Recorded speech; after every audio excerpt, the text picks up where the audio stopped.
Saya semenjak percaya Tuhan Yesus dan melihat konten-konten Kak Edis, saya lebih mantap ke Kristen Kak begitu. Mantap. Yang saya pelajari baca Al-Quran sampai hatam berapa kali, sholat. Saya nggak masuk ke hati dan pikiran saya gitu Kak. Ya karena cuman Rasulullah gitu aja kan, nggak ngerti artinya kan? Saya Iya. nggak tahu, nggak ngerti artinya gitu. Saya menyembah siapa juga saya nggak tahu gitu Kak. Hanya seperti hafal-hafalan, ritual-ritual gini begini. Saya pernah men-challenge tuh. Betul, betul. Saya pernah men-challenge. Coba umat Muslim, coba tanya ini artinya apa? Begini artinya apa? Kenapa harus begini? Dan kenapa harus begini-begini? Itu belum ada. Sampai hari ini Muslim Tidak belum ada tahu, yang Kak. menjelaskan. Nggak tahu. Selain daripada ngarang. Ya. Kalau ngarang bisa. Begini supaya beban terlempar ke belakang.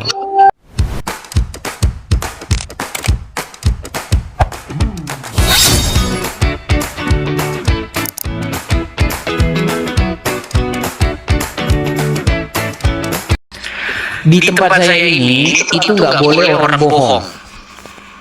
Iya. Oke. Saya tahu Kak, saya banyak mengikuti Kak Edis dari dulu.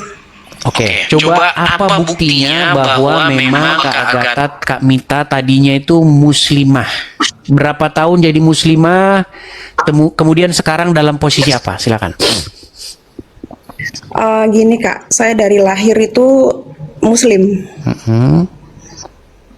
Tapi terus saya ceritanya gini, saya masuk Kristen Kak. Saya punya anak yang kedua. Sebelum masuk Kristen, kami konfirmasi dulu. Jadi muslimah berapa tahun? Dari lahir sampai umur berapa tahun? 27. Oke, dari lahir sampai 27 tahun seorang muslimah. Sholat pada waktu Ya. itu? Saya sholat Kak, saya ngaji, tapi saya nggak tahu artinya. Oke, coba buktikan kepada kami. Waktu ngaji dulu kayak mana? Coba. Waktu ngaji, ya ngaji-ngaji aja Kak. Oke, coba baca. Maksudnya begini, ucapkan satu surat begitu supaya kami yakin bahwa Anda dulu memang benar-benar pernah ngaji. Surat pendek ya Kak ya. Silakan. Anas sih Kak. Silakan. Qul a'udzu birabbinas, malikinas, ilahinas, min syarril waswasil khannas, alladzi yuwaswisu fi sudurinas minal jannati wanas. Sah, ini muslim, sah. Ya, silakan. Silakan Kak Mita Agatha mau cerita, silakan. Begini Kak Edis, saya mau tanya, saya itu kan sudah percaya Tuhan Yesus sudah dari dulu. Tapi saya tidak pernah sama sekali ke gereja atau dibaptis. Oke. Saya berdoa, saya meminta semua sama Tuhan Yesus Kak. Tapi saya belum berani masuk gereja. Penyebabnya apa itu? Gimana ya Kak ya? Kalau di tempat saya itu kan takutnya ribet atau bagaimana gitu Kak. Saya kan masih konteksnya itu Islam KTP. Tapi saya berdoa semuanya dalam nama Tuhan Yesus Kak. Minta berkat pun sama Tuhan Yesus gitu. Apakah saya itu masih dibilang Kristen atau Muslim ya Kak ya? Saya mau tanya itu saja sih. Baik. Oke, kalau berarti sekarang nggak pernah sholat lagi, tidak mempercayai lagi Al-Quran? Tidak Kak. Oke, jadi sebenarnya sudah Kristen, sudah menerima Tuhan Yesus, tetapi belum ke gereja dan belum dibaptis. Betul. Oke, kalau menurut saya sih ya, dalam sudut pandang saya, sudah Kristen tetapi belum masuk ke dalam Kristen itu secara penuh. Begitu. Oh.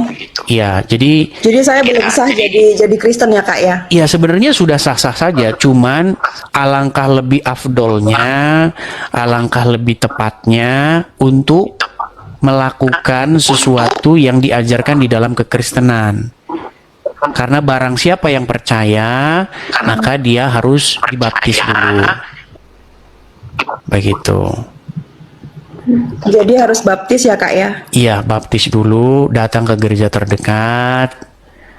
Sayangnya di sini nggak bisa mention tempat. Nanti kalau disebutin tempat nanti digeruduk lagi. Masalahnya begitu, suka begitu. Kira-kira kalau mention tempat digeruduk nggak nanti? Nggak apa-apa kak, kakaknya mention aja. Saya mau kak. Oh ya silakan. Mungkin nanti ada yang gereja yang dekat begitu. Atau Saya di jangan. Bali kak posisinya. Oh di Bali. Ya, Oke. saya mau kak. Sebenarnya saya mau kepingin sekali saya masuk gereja, cuman saya malu atau nanti ditanya bagaimana saya nggak bisa nyebutin kak. Oke, Tuh. nanti ada yang tim-tim di lapangan itu misalnya Kak Yuli nanti bisa ngubungin terus nanti ngobrol begitu ya. Gini, Iya kak. apa fungsinya ke gereja? Fungsinya ke gereja itu supaya kita itu ketemu dengan orang-orang yang seiman. Karena orang-orang yang mengikut Yesus itu bukan 1-2 orang, tapi ada jutaan miliaran orang. Nah, di gereja itu terjadi namanya persekutuan. Jadi kita itu harus cerita satu sama lain. Karena iman ke seseorang itu jatuh bangun.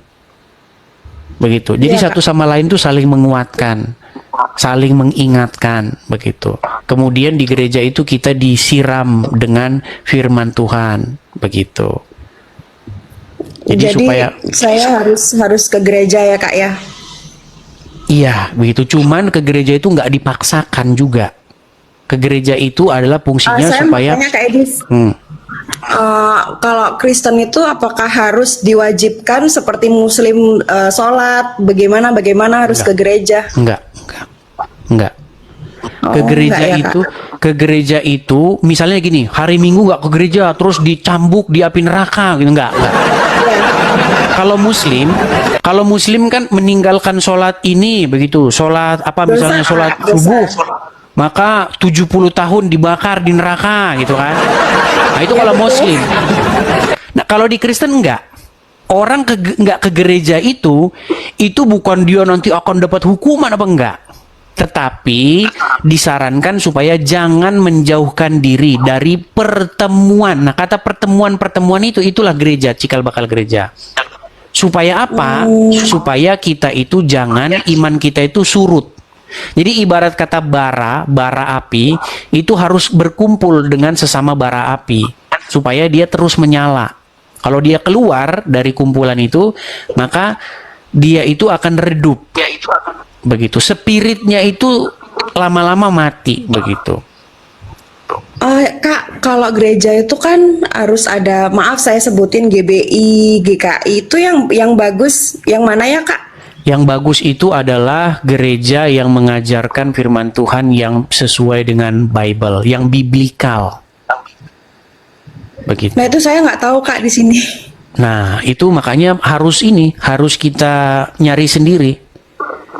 Gitu. Karena ini saya bukannya apa ya? Ada. Saya harus mengatakan ini ada gereja mungkin yang ya kayak tidak ada spiritnya begitu. Gereja yang tidak membuat kerohanian kita terbangun. Nah, ini bukan berarti saya mau menjelekkan gereja tersebut, enggak. Ini maksudnya supaya gereja tersebut berbenah diri. Kenapa? Karena gereja harus menjadi wadah untuk membuat manusia Kristen ya, membuat orang-orang Kristen itu spiritnya atau kerohaniannya itu terus bertumbuh begitu. Karena ada juga gereja yang ya datang, duduk, diam, pulang, ada juga begitu. Nah, bukan berarti saya menjelekkan, tetapi supaya gereja itu berbenah diri begitu. Ada juga gereja yang makanya cari gereja yang bagus ya Kak? yang bagus. Gimana? Kalau GBI itu bagus GBI. Semua gereja bagus. Tinggal gembalanya aja, gembalanya dia bisa nggak dia memanage, dia menggembalakan gereja itu sehingga benar-benar hidup gitu loh, gerejanya itu nggak ngantuan gitu kan. Gitu loh. Begitu. Ada juga datang kalau pendetanya ceramah semua tidur. Ada begitu, ada juga Karena ya begitu ada. Maksudnya harus melakukan satu inovasi-inovasi yang GBI bagus, semua gereja bagus menurut saya. Tinggal gembalanya aja. Dia mau nganukan gerejanya itu Jadi bagus. harus datengin satu-satu gitu ya Kak ya, ke gereja gitu Kak. Ya nggak datengin satu-satu. Ya Anda sendiri kan sebagai seseorang yang bisa melihat bahwa itu ada spirit rohaninya, kan Anda sendiri nanti yang rasain begitu. Iya, iya ya Kak. Ya, Begitu. Kak. Saya dulu setelah belasan tahun tidak gereja, sekali masuk gereja langsung ke situ, nggak keluar dari situ. Ya di situ terus gerejanya, nggak kemana-mana. Tapi saya kan tidak asli Bali Kak. Jadi tapi saya tinggal di Bali. Apakah saya tuh kalau pindah lagi ke gereja tempat asal saya itu pindah-pindah gitu Kak? Maksudnya gerejanya nggak satu gereja saja? Nggak masalah. Gereja mana aja nggak masalah. Yang penting Anda merasa bahwa gereja tersebut menumbuhkan iman Anda, begitu. Iman Anda bertumbuh dan berkembang, pengertian Anda kepada Tuhan itu semakin benar, begitu. Membuat Anda semakin mengasihi Tuhan dengan segenap hati, dengan segenap kekuatan, dan dengan segenap akal budi. Jadi mengasihi Tuhan itu bukan hanya dengan hati saja, tapi dengan akal budi kita juga.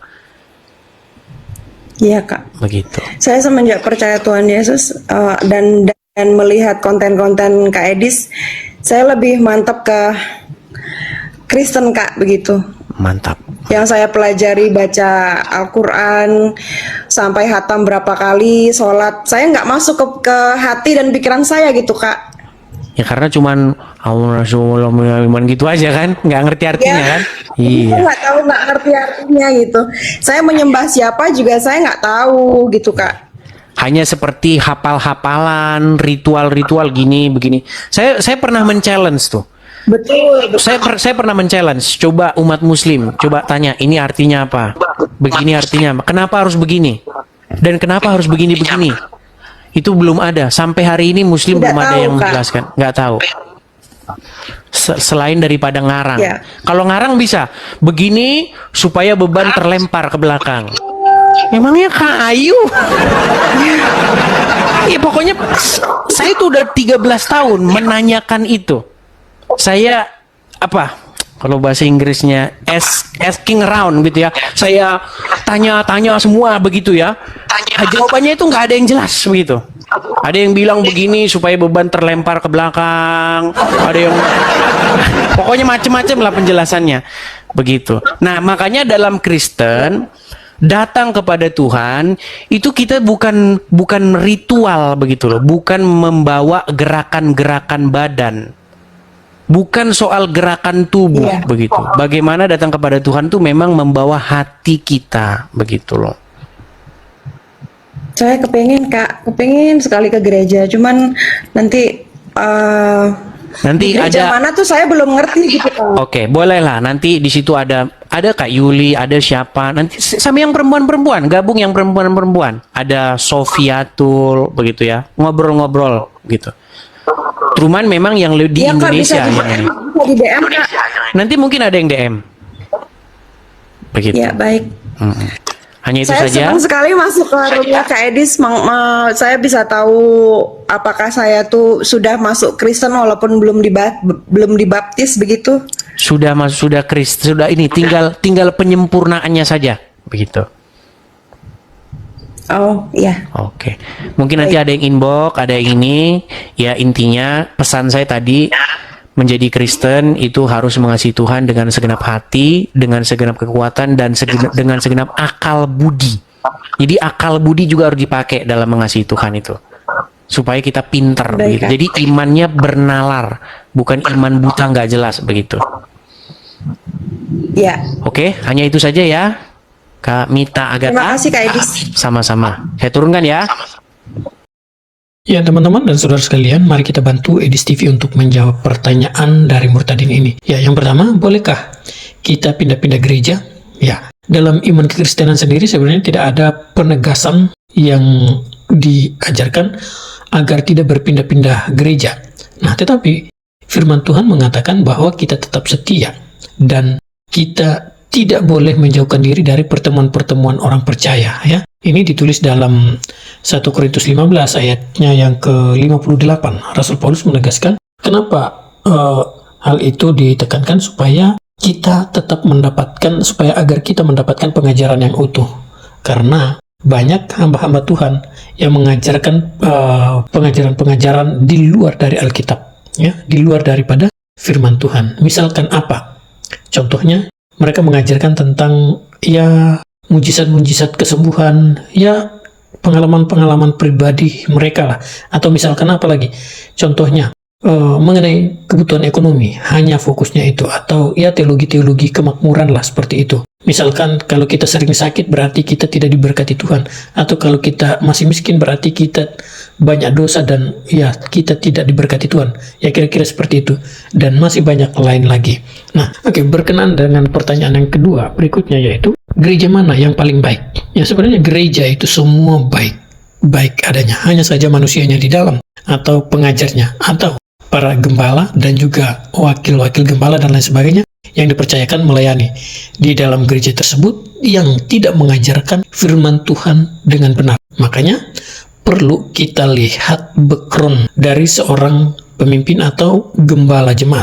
Kalau perilaku kehidupannya tidak mencerminkan sebagai seorang hamba Tuhan, maka sudah pasti bahwa pengajaran-pengajarannya pun tidak sesuai dengan firman Tuhan. Lalu pertanyaan berikutnya apa? Yaitu mengenai bolehkah? Apakah harus kita baptis? Ya, mengenai baptis wajib kita baptis, harus, karena baptisan adalah materai bahwa kita ini sudah milik kepunyaan Kristus. Sama seperti ketika teman-teman dan saudara sekalian membeli sebidang tanah. Nah, bagaimana mungkin orang bisa percaya, atau bagaimana orang bisa percaya bahwa sebidang tanah itu adalah hak milik kalian? Maka harus ada bukti, yaitu sebagai sertifikat. Jadi baptisan merupakan sertifikat. Ya, ini dalam bahasa saya ya, nanti teman-teman bisa koreksi. Ya, itu saja dari saya teman-teman. Kiranya Tuhan Yesus memberkati kita semua. Jika ada bahan, silakan sampaikan dalam kolom komentar. Mari kita bahas bersama-sama untuk saling membangun iman kita. Yesus memberkati kita semua. Shalom.